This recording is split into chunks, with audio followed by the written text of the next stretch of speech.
Hey friends, it's Sarah from She's Crafty, She Knows It, and today we're going to be making some sprinkle resin magnets. Now I'm going to be adding some alphabet beads to these to personalize them, which makes them really great gifts. So let's go ahead and get started.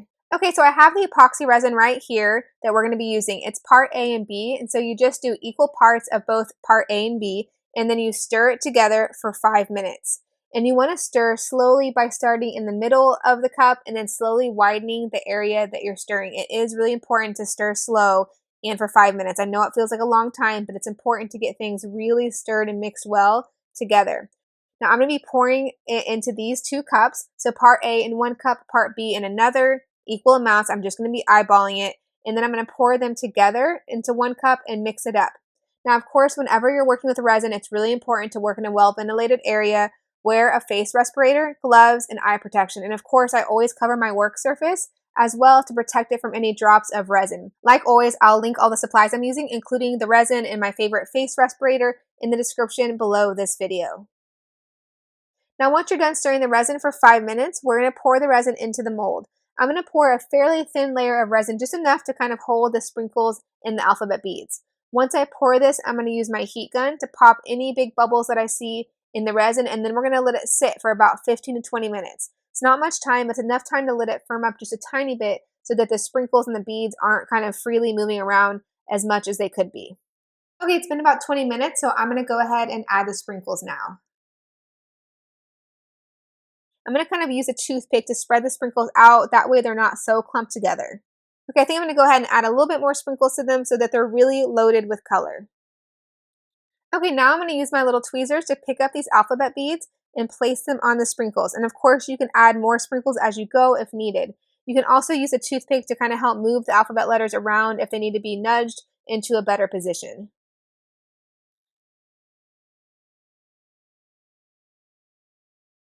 Okay, once everything is situated the way that you want, you can go ahead and use your heat gun to pop any bubbles you see in the resin.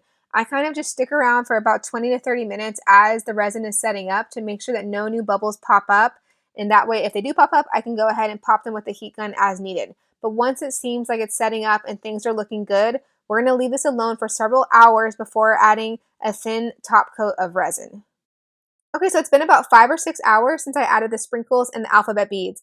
I've mixed up a new batch of resin, and I'm going to go ahead and pour a thin coat over each one of these. Now, once you pour the top coat, you're going to use the heat gun again to pop any bubbles that you see. Now, since those alphabet beads were kind of left exposed, the bubbles are wanting to sit in the little crevices of the letters of the alphabet beads, if that makes sense. And so I just kind of use a toothpick to kind of move the bubbles up to the surface of the resin. And once they're on the surface of the resin, they're super easy to pop using the heat gun. You can, of course, use a lighter, but you have to be really careful not to kind of melt the edges of the mold. You can also kind of leave burn marks, like black marks on the resin. So I do recommend the heat gun for that reason. Okay, it's been 48 hours. And so we're going to go ahead and take these out of the mold. To be completely honest, I meant to come back after 24 hours, but life got a little bit crazy. So here we are. But this resin comes with an instruction guide that kind of tells you how long things need to set up before taking them out of the mold. So just make sure that you read the instructions that go along with your specific resin if you're not really sure when you can demold things and how long it takes to set up. But these are ready to take out of the mold right now, and they're looking so cute. Okay, all we're going to do now is add magnets to the back of each of these, and they will be good to go. These little magnets are super easy. It has like kind of a sticky 3M sticky side that you just peel off, put it right on the back of the resin, and they're perfect. Okay, friends, so that's it. I love how these sprinkle resin magnets turned out, and I love that they can be customized by using different sprinkles and adding any name or word that you'd like. Don't forget that I have all the supplies I use linked in the description below this video. If you like this video, please give it a big thumbs up and make sure you subscribe for more videos. Bye! She's crafty and she knows it. She's crafty and she knows it. She's crafty and she knows. She's crafty and she knows it.